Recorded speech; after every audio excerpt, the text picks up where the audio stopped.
আশা করি বন্ধুরা তোমরা সবাই ভালো আছো।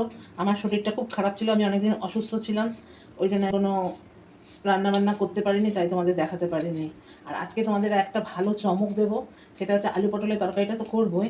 আজকে আমি ঠাকুরকে ভোগ দেবো, তার আগে তোমাদের একটা চমক আছে, চমকটা দেখাবো। তোমাদেরও খুব ভালো লাগবে সেই চমকটা দেখলে পরে। আমি আলুটা পটলটা ছুলে নিই, তারপর আমি রান্নাটা করবো।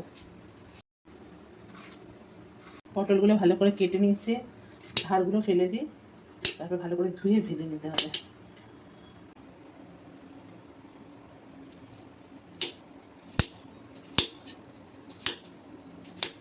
পটলগুলো খুব ভালো দিয়েছে, কচকচ কচকচ করছে একদম।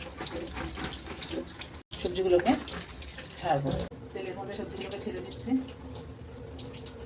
ভালো করে লাল করে ভেজে নিয়ে তারপরে তুলতে হবে। আলুগুলো ভাজা হয়ে গেছে, ভালো করে এগুলো তুলে নিচ্ছি। এবার পটলটা ভাজবো, পটলগুলো ভেজে নেব।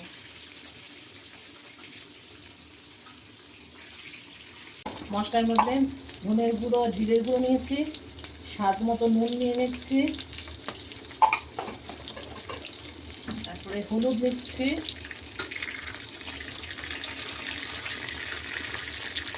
এক চামচ হলুদ নিয়ে নিচ্ছি, আর একটু লঙ্কার গুঁড়ো নিয়ে নিচ্ছি। তিনটাকে একসঙ্গে জল দিয়ে একটু পেস্ট করে নেব। এটার মধ্যে জলটা দিয়ে একটুখানি পেস্ট মতো করে নেব, নিয়ে পটলটা ভাজা হয়ে গেলে পরে অল্প তেলের মধ্যে পেস্টটা দিয়ে নাড়াচাড়া দিয়ে তারপরে আলু পটলটা দিয়ে নামিয়ে নেবো। ভাজা হয়ে গেছে, এবার তুলে নিচ্ছি পটলটা।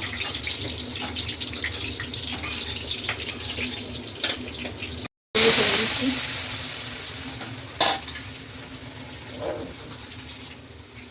ভালো করে নেড়ে নিই।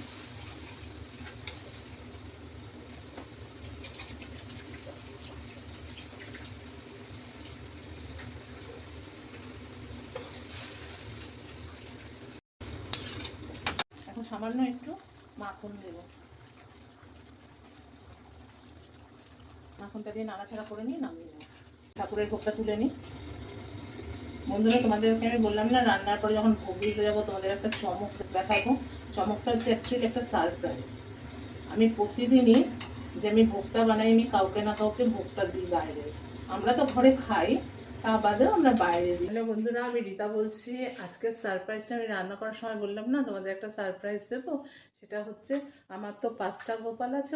তোমরা দেখেছো বরাবরই আমার 5টা ছোট ছোট গোপাল আছে, কিন্তু আমাকে একজন একটা এত বড় গোপাল দিয়েছে। দেখো, আমি তো এই কয়দিন অসুস্থতার জন্য ভোগ রান্না করতে পারিনি, এখন একটু ভালো আছি তাই ভোগটা রান্না করছি। গোপালকে ভোগ নিবেদন করছি। গোপাল তুমি খেও। গোপাল, কৃষ্ণ চৈতন্য প্রভু নিত্যানন্দ, হরে কৃষ্ণ হরে রাম শ্রী রাধে গোবিন্দ। গোবিন্দকে দেখেছো কত বড় গোবিন্দকে এনেছি, মনটা নিশ্চয়ই ভালো লাগবে। তোমরা সবাই ভালো থাকো।